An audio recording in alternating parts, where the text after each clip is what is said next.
Hope you all are doing well. So in today's lecture, we are going to discuss about International Accounting Standard 16, which deals in property, plant and equipment. So do watch the whole video to get the complete understanding and each and everything regarding this topic.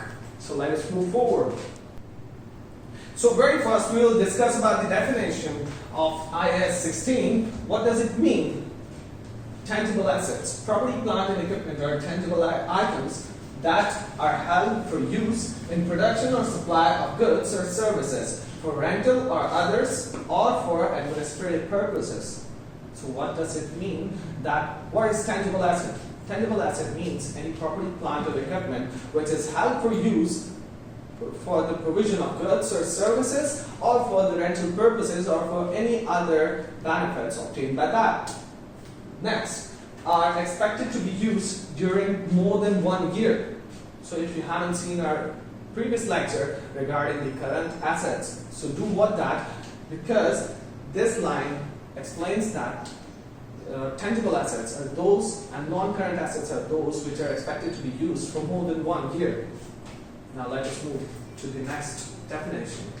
Okay, secondly, we are going to discuss about the measurement and recognition. What is cost? Cost is the amount of cash or cash equivalents paid and the fair value of the other consideration given to acquire the asset at the time of acquisition or construction. This means that when you are going to purchase an asset and you have paid something for that, that will be considered as the cost of the asset. Or if you are exchanging any asset with another asset or with another item, so that fair value of the other item shall be considered as the cost of your asset which you have exchanged. Now let us move to the next one, what elements should be considered as the cost of the asset. Okay, so what items should be included in the cost of an asset? Number one is purchase price. So the item which is purchased on any of the costs shall obviously be the part of the cost of the asset. Next one is transportation to the premises. So whatever cost you have incurred to bring your asset towards the premises, that shall be added into the cost of asset as well. Number third is installation cost. So for installing the asset, if you are incurring any of the cost, if you're making any basement where the asset has to be installed, that cost shall be added into the cost of asset as well. Number four is cost to bring the asset in the operations.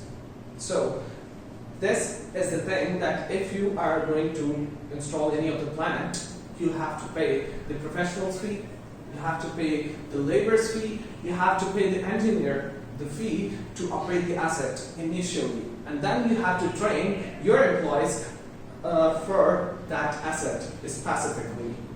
So all these costs shall be the part of the cost of the asset, and all the costs lying under all these four points shall be the part of the cost of asset as well. Now let us move forward. Subsequent expenditures. Now, how to treat these subsequent expenditures which are incurred upon the asset. Subsequent expenditures related to the non-current asset after the initial acquisition should be capitalized if it meets the criteria for recognizing an asset. In practice, this means that expenditure is capitalized if it improves the asset, means if it increases the life of the asset or it enhances the capacity of an asset. Next is for replacement part. For replacement part means it is replaced with a part that has already been disposed of. Now, let us move to the last one of this theoretical part. Okay, then if you are going to measure the cost of the asset after recognition, so how do you do that? There are two models which the company opts and which should be applied on all the classes of the asset. Number one is cost model. So if you have purchased any of the asset on the cost and now you want to recognize its measurement and now you want to measure its recognition, what you have to do is just to reduce the accumulated depreciation from the cost. Then you come to know that how the asset should be accounted for in your books. Then, if you have revalued any of the asset, so you have to reduce the accumulated depreciation from that revalued amount to know how the asset or at what amount the asset should be carried in your books. That was all for today's lecture.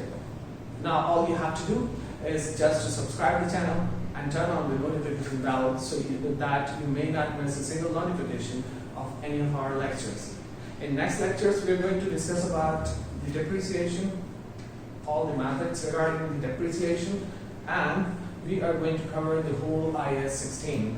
And do comment in the comment section that how's the lecture and what lectures do you want us to make. Till then, good luck.